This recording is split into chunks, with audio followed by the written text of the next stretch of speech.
The unfolding vision of a focused and determined leadership has begun transforming the way India conducts business, trade and commerce, and the way global peers perceive us.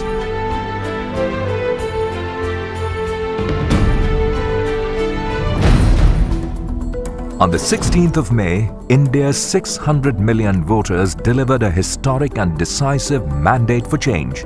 The new government, led by Prime Minister Shri Narendra Modi, took over. Decisiveness, dynamism, simplicity, transparency, and speed in execution became the cornerstones of governance. Over the past days, we have successfully begun bringing down barriers between our citizens and opportunities. We are working to ensure ease of doing trans-border trade. India's exports registered a growth of 14.23% in rupee terms between April to July this year compared to the same period last year. We aspire for excellence in our products and services and aim at zero defect and become a net exporter of goods. Engineering, pharmaceuticals, automobiles and textiles have been the front runners leading the charge. There is a focus on diversification of services exports with emphasis on tourism, healthcare and professional services. Exports from the defense sector will receive a boost through the modified FDI policy. SEZ operations in both manufacturing and services are being optimized. All processes are being digitized for improved efficiency. Matters relating to MAT, DDT, tax holidays, service tax, dual use of infrastructure and simplifying customs procedures have been prioritized for action. SEZs are the future of planned development, offering multiple opportunities for growth and employment. Sector-specific branding campaigns are being planned in pharmaceuticals, plantation commodities, engineering and services in which India has historical strengths. The Department of Commerce is taking measures to ensure that all states work cohesively. New initiatives to enhance exports are being received with much enthusiasm by the states. State governments have been urged to develop export strategies and oversee the mainstreaming of their states and also appoint export commissioners. An e-procurement program to cover all states is being set up.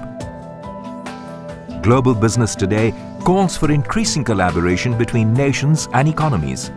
India is forging stronger relationships with our immediate neighbors by underscoring the importance of utilizing FTAs and pursuing preferential trade agreements with Latin America, Africa and the CIS region to broad-based trading operations.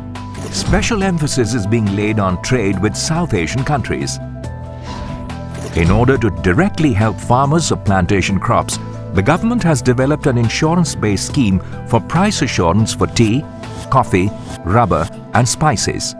A saffron production and export development agency is being set up and will have its headquarters in Jammu and Kashmir. All commodity boards are being reorganized to become dynamic and citizen-centric. The Indian Institute of Packaging is being transformed into a global center of excellence. Several measures are being taken to augment the production and export of tea. Our government is very keen to deepen India's engagement with the world, but only on terms that do not in any way compromise our commitment to our own citizens. It is important for developing countries to be able to guarantee some minimum returns to their poor farmers so that they are able to produce enough for themselves and for domestic food security. Our pro-farmer stand at WTO is aimed at ensuring food security for large sections of our population and working towards a permanent solution to the issue of public stock holding of food. Our stand has found resonance amongst the poor and developing countries and is helping forge new global partnerships. Decisive, dynamic, transparent, determined and responsible. These first days have offered but a glimpse of the transformation ahead. The soon-to-be-announced foreign trade policy aims at long-term stability of the policy framework. The Department of Commerce commits itself to finding new ways of catalyzing trade and economic activity between India and the world and ushering in a new era of prosperity. The Department of Commerce, ushering in a new future